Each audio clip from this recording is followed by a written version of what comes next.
Spain یہ وہ سرزمین تھی جہاں مسلمان علم، طاقت اور عظمت کی علامت تھے، جہاں ہزاروں کتب خانے تھے، جہاں سائنس، فلسفہ، طب، ریاضی میں وہ ترقی تھی جو یورپ نے کئی صدیوں کے بعد جا کر سمجھی۔ مگر آج ہماری وہاں کوئی نشانی نہیں، کوئی اذان نہیں، کوئی قرآن نہیں۔ کیا تم جانتے ہو کہ آخر ایسا کیسے ہوا کہ 800 سال کی حکمرانی صرف چند سالوں میں مٹی میں مل گئی؟ کیوں وہ مسجدیں جو اللہ اکبر کی صداؤں سے گونجتی تھی آج وہاں صلیبی نظر آتے ہیں؟ یہ کہانی شروع ہوتی ہے سن 711 میں، جب طارق بن زیاد اپنے مجاہدین کے ساتھ سمندر پار کر کے اسپین میں داخل ہوتا ہے۔ اس نے وہ تاریخی جملہ کہا، پیچھے ہٹنے کا کوئی راستہ نہیں، سمندر پیچھے ہے اور دشمن سامنے، یا تو فتح لو یا شہادت۔ انہوں نے اسپین کو نہ صرف فتح کیا بلکہ اسے علم اور ترقی سے سرشاد کر دیا۔ بڑی بڑی ریاستیں دنیا کے لیے نمونہ بن گئی۔ یورپ کے بادشاہ مسلمان دانشوروں سے علم سیکھنے آئے، ہمارے علوم چرائے، ہماری تہذیب سیکھی۔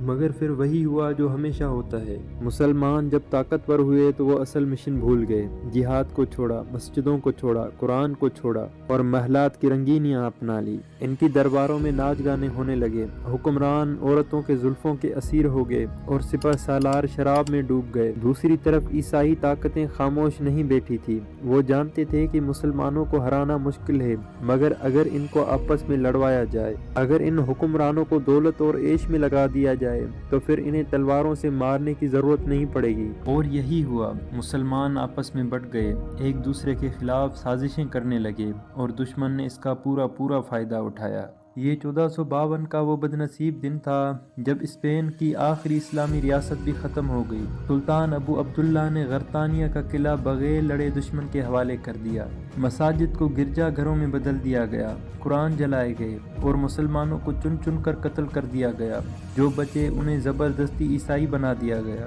وہی اسپین جہاں ایک وقت میں 5000 سے زیادہ مساجد ہوا کرتی تھی، آج وہاں اسلام کا نام و نشان تک نہیں۔ ذرا تصور کریں، 800 سال کی محنت صرف چند سالوں میں راکھ میں بدل گئی۔ اور قصور کس کا تھا؟ دشمن کا نہیں، قصور ہمارا تھا۔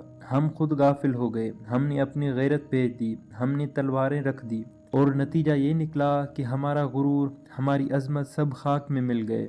یہ کہانی ختم نہیں ہوئی، یہ آج بھی دہرائی جا رہی ہے۔ آج بھی مسلمان سو رہے ہیں، آج بھی علم سے دور ہیں، آج بھی ہم دنیا کی عیاشیوں میں مست ہیں، آج بھی دشمن ہمیں کمزور کر رہا ہے، آج بھی ہم آپس میں بٹے ہوئے ہیں، آج بھی ہم جہاد سے بھاگ رہے ہیں۔ اگر ہم نے اب بھی سبق نہ سیکھا، اگر ہم نے اپنی دین کی طرف واپسی نہ کی، اگر ہم نے اپنی غیرت واپس نہ پائی، تو کل اسپین چھنا تھا تو کل کو القدس بھی چھین لیا جائے گا۔ جاگو، ورنہ تمہاری نسلیں بھی اسپین کے مسلمانوں کی طرح تاریخ کے صفحات میں صرف ایک افسوسناک کہانی بن کے رہ جائے گی۔